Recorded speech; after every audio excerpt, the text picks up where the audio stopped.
여러분 안녕하십니까? 이어서 광주 MBC 5시 뉴스입니다. 일본 정부의 수출 규제가 확대되고 추가 보복 조치가 진행될 가능성이 높아짐에 따라 광주시가 긴급 대책 마련에 나섰습니다.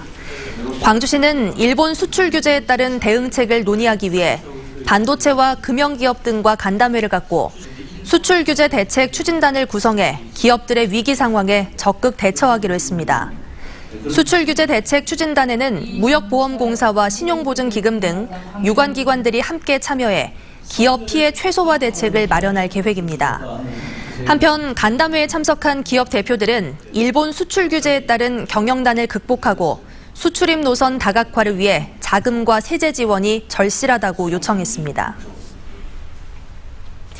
클럽 구조물 붕괴 사고 재발 방지를 위해 광주 서구의회가 관련 조례 폐지 방안을 논의했습니다. 서구의회는 오늘 오전 회의를 열고 의원 13명 전원이 참여하는 특별위원회를 구성해 일반 음식점에 춤을 허용한 조례의 제정 경위와 적용 대상 등을 조사한 뒤 폐지를 검토하기로 했습니다. 북구의회도 다음 주 중에 의원 간담회를 열어 춤 허용 조례의 문제점을 살피고 주민 의견을 수렴해 개정이나 폐지 여부를 결정하기로 했습니다. 광주 북구에서 이 조례의 적용을 받던 일반 음식점은 모두 5곳으로 이 가운데 2곳은 클럽 사고 이후 춤 허용 업소 지정증을 반납했습니다. 이번 클럽 붕괴 사고와 관련한 불법 건축물 현장 점검에 대해 이용섭 광주시장이 형식적으로 진행할 경우 반드시 책임을 묻겠다고 강조했습니다. 이용섭 시장은 정례조회에서 건축물 불법 증개축으로 무고한 시민들의 인명사고가 나서는 안 된다며 붕괴 사고 난 클럽과 유사한 시설에 대한 집중 점검을 강도 높게 진행하라고 주문했습니다. 이 시장은 클럽 시설에 대한 점검 과정에서 불법성이 적발될 경우 행정 대집행과 관련자 고발 등 필요한 절차를 신속히 추진하라고 지시했습니다. 무등산 계곡의 나무 다리에서 60대 여성이 추락해 숨졌습니다.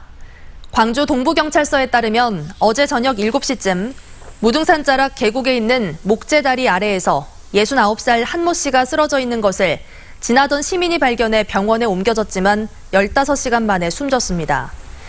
경찰은 한 씨가 이음새가 부식된 난간에 기댔다가 난간이 부서지면서 3m 아래 계곡으로 떨어진 것으로 보고 다리 관리 주체인 광주 동구 등을 상대로 정확한 경위를 조사하고 있습니다.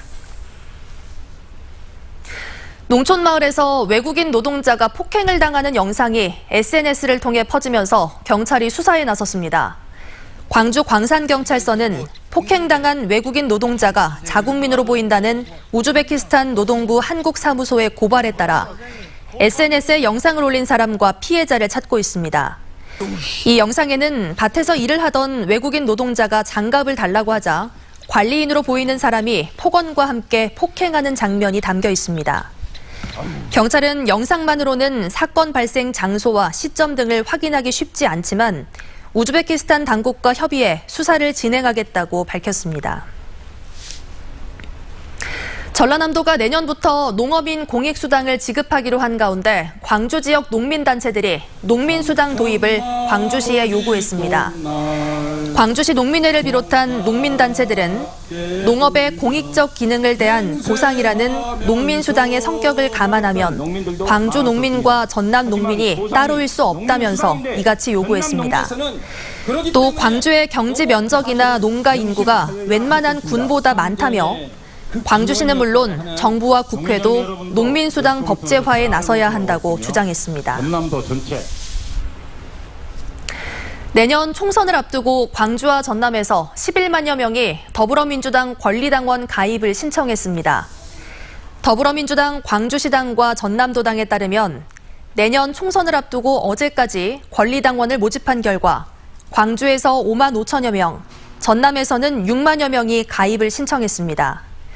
광주시당과 전남도당은 총선 입지자들의 당원 모집 경쟁이 과열돼 중복된 신청자가 있을 것으로 보고 이번 달 중순까지 확인 작업을 거칠 계획입니다.